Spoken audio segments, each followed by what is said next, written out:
La chasse aux électeurs a commencé avec en ligne de mire le second tour de la primaire. L'objectif pour François Hollande, arrivé en tête avec 39% des voix, et de Martine Aubry, juste derrière, avec près de 31% des suffrages, est d'obtenir dimanche la majorité la plus large. Ce matin, le député de Corrèze, qui n'a pas creusé l'écart avec Martine Aubry, se montre prudent et appelle au rassemblement autour de lui. Maintenant, il y a une seconde marche à franchir, c'est celle du second tour. Il Convenez-vous faut que qu'il je sera rassemble. difficile ce second tour pour vous, François Hollande?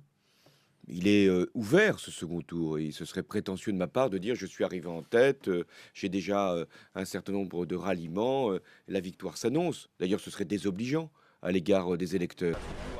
Si Manuel Valls a déjà appelé ses partisans à se reporter sur François Hollande, Ségolène Royal, tombée de haut avec seulement 7% des voix, devrait rapidement indiquer son choix. François Hollande, comme Martine Aubry, devront surtout convaincre l'aile gauche du PS et les partisans d'Arnaud Montebourg. Le député de Saône-et-Loire, qui avec 17% des suffrages, a créé la surprise de la primaire et se place en arbitre pour le deuxième tour. Ce sera plus difficile de tenir un discours qui satisfera les électeurs du centre, qui sont des Européens, des modérés et qui ne sont pas adversaires du marché ou de l'entreprise, même s'ils ont des critiques à énoncer, et en même temps de satisfaire les amis de Montebourg qui veulent mettre les banques sous tutelle et démondialiser. Donc là, il va y avoir un exercice rhétorique plus compliqué.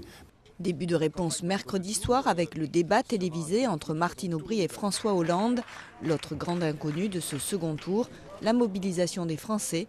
La question est de savoir si le PS saura convaincre les 2,5 millions d'électeurs qui se sont déplacés dimanche dernier de revenir voter le 16 octobre.